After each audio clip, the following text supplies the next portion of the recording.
Hi everyone, you're watching Good for the Game TV, and on the show we're going to be previewing Matchday 2 of the IRB Under-20 World Rugby Championships, and that's taking place in Argentina.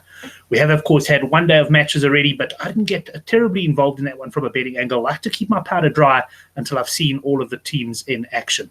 Well, we've got a full card of 6 matches taking place on Saturday. I'm going to be taking you through that now, but before you do anything, if you are new to our YouTube channel, if you enjoy your betting, if you enjoy your rugby in particular, then by all means go down below and hit the subscribe button. Make sure you don't miss any of our videos.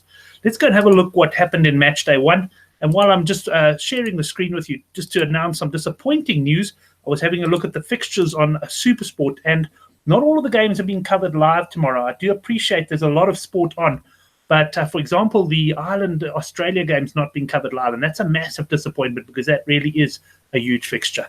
Enough of that for the time being, though. Let's have a look at Pool A, where we had Argentina. They lost to Wales in their opener despite starting 12.5-point favourites. So a bad start for the hosts. France delivered as expected against Fiji. That was pretty close to the handicap. They won by 16 points there. So those two teams have had wins in Pool A. If we go down to Pool B, well, this is the pool of death if ever I've seen one. We've got Australia. They were convincing winners over Italy. I'll mention more on that when I do preview the Australia-Ireland game. Ireland, well, they were underdogs against England, but they were too good for the English. England did get a couple of harsh yellow cards in the match, or harsh, I thought, in that the tackles didn't really look that bad, and they were then given a red card near the end as well. The red card totally justifiable, but a great win for the Irish, who are looking to build on their Six Nations Championship victory as well. Going down to Pool C, we've got New Zealand and South Africa. Well, they both got 5-pointers. New Zealand, 32-point winners over Georgia. And South Africa, well, they battled for patches. Scotland were right in the game for a while, but they did pull clear in the end to win comfortably. Let's just go down to the standings as it stands, because this is quite relevant in this tournament. We've got 3 groups. The winner of each group will sort of go through, but there's a 4th place, which has to come from the best second-placed team out of the 3 groups. And that makes it really tough if I have a look at Group B for the likes of the 2nd and 3rd place teams, which will be either Ireland, England, or Australia there. So the English, for example, as things stand at the moment, are sitting down in 8th place. It's going to be very difficult for them as one of the pre-tournament favourites, in fact, the pre-tournament favourites, to make the last 4. And on that note, let's go and have a look at the betting now. I'm going on to Sunbet. You've got the outright prices up here. If you do want to bet with Sunbet, you go www.sunbet.co.za.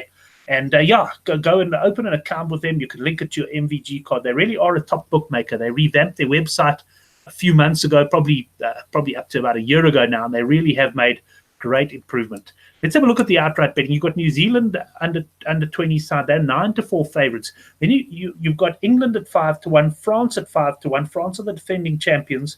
Ireland at 5-1, and Australia at 6-1. So what you notice there is 3 of the teams from Group B are all in the top 5 in the betting, and that just shows you what a group of death that really is. South Africa, who beat the handicap in their opening match, they have shortened from 16-1 into 12-1, and the only other team seen with a real chance or any outside chance there is the Welsh, who did upset Argentina in their opening game.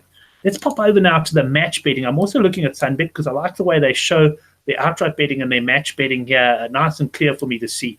And the first game is Australia v Ireland. SuperSport, I cannot believe you're not showing this. I know it's at the same time as South Africa v Georgia, but this is a cracking match. This is a match between 2 sides, neither of which I don't believe can afford to lose this game. Well, we've got Australia here that are slight underdogs. Now, they played against Italy. They were 17-point favourites. I was on them to beat Italy by more than 17, and they delivered. But I managed to watch a fair bit of that game. And let me tell you, Australia were under the cosh for long periods of time. Their tight 5 just didn't perform up to the level of the Italians. They battled in the scrums, and they battled in the lineouts. Their defence was superb, and when they did get opportunities on attack, my word, they were efficient as well. They did beat New Zealand in the lead-up to this tournament, so they certainly are a strong Australian side. And they play against an Irish side that's got a few injuries coming into the tournament, but that were very impressive against England. My concern for Australia is that tight 5 of theirs. I think Italy were pretty impotent on attack, and it's not going to be the same when they face an Ireland or when they face an England. And I actually think that Ireland are a cracking bet to win this at 4-6. I priced this game at 7.5 points Ireland favourite, which in retrospect was probably a bit aggressive, but it does mean that I see some value in the Irish. I'll be very disappointed if SuperSport don't make a plan to cover this one. Let's go on to South Africa against Georgia. Now, Georgia were well beaten by 32 points by New Zealand in their opener. But let me tell you, I was quite impressed with them. They actually had New Zealand at 19-13 till quite deep into the second half, and then things started falling apart as the All Blacks got on top. Now, this Georgian pack is a typical Georgian pack. I mean, the reserve props that came on, I still tweeted at the time, they looked like the average age was 31. They look like battle-hardened veterans, and they certainly are a tough scrummaging unit. And I'm a little bit worried about South Africa's underbelly. Yes, we won convincingly against Scotland, but Scotland were bottom of the Six Nations, so they weren't a side that should have given us much problems. And I think South Africa are going to battle with Georgia. I make the plus 22.5 Georgia here a very good bet as well. In fact, I wouldn't be surprised if Georgia give us a scare. Let's see. Maybe I'm being pessimistic. Maybe I've got the Proteas on my mind. We'll have to see about that. But I do make in those first group of games at 3:30, I like Ireland and I like Georgia on the plus there. Let's move on to the next set of fixtures. You've got Argentina against Fiji. Fiji returning to this tournament after a few years out. Argentina, the hosts, a lot was expected of them. They were very disappointed in the opener. They're minus 15.5 against Fiji. I'd have to suggest that Fiji are the value here on the handicap, although not a game I'm probably going to get too involved in. They pushed France to 16, and Argentina, well, as I say, not impressive against Wales in the opener. So Fiji can well stay within the handicap here, although I do suspect that Argentina will win the match.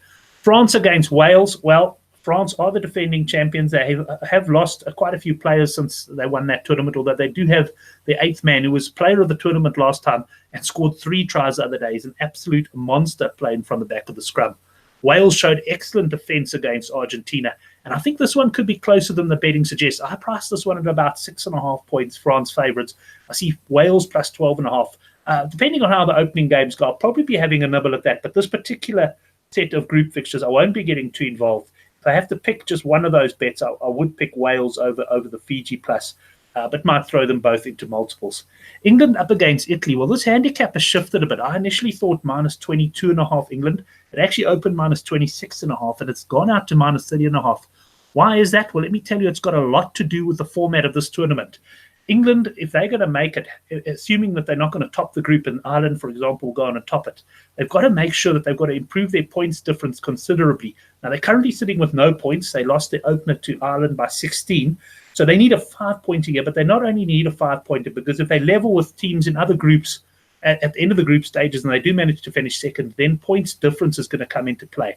And I think they're going to try and put Italy away in a very, very big way here. Is the 30.5 value? I guess the handicap has found its line now. It's hard to say that they're going to win by that many. But if pushed here, I would go for England, and it's something I'll probably look at closer to the time. And depending on how my day is going, I may get involved. But I do think England can put Italy away. Italy did very well against Australia in times, but they just lack that finishing power. And I thought England, well, they actually were a bit hard done by in the Irish game. New Zealand up against Scotland, the New Zealand under-20 side. Yes, they pulled away to beat Georgia comfortably, and now play a Scottish side that were beaten quite well by the baby Box. And yeah, I'd have to say that New Zealand probably at 29.5. But once again, this is not a game I'm particularly strong on. The Scots were a little bit better than I expected them to be, but I do think that New Zealand will probably pull clear and win this comfortably. They know they've got a big game coming up against the South Africans, and they'll also be looking to improve their points difference. That's it then as far as the game goes. Just to let you know, we've got a thread on the Good for the Game forum here, and it's on goodforthegame.co.za. Click on GFTG forum, and here you can see I'll be posting my bets. There's punters that have been posting all throughout the tournament, posting information and bets. So plenty to stay close to over the weekend. In fact, over the duration of this tournament, I'll be pasting my bets. You can already see I've started typing them up.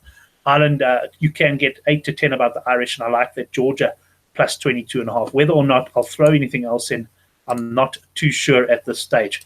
Thanks very much for watching the preview. As I said at the start, if you haven't subscribed yet, please do like and share the post as well. It certainly goes towards promoting this channel.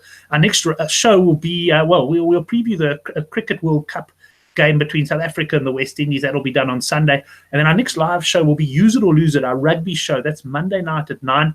We'll be looking ahead, probably some World Cup matches there, and just discussing the groups in some sort of detail, as well as tackling the old player management saga again after Pollard played today for the Bulls, having been flown over especially for that game to Dunedin. And then, of course, next week we'll have our regular Thursday night shows, including the handicap, rugby chat that matters. Look out also for our Matchday 3 preview.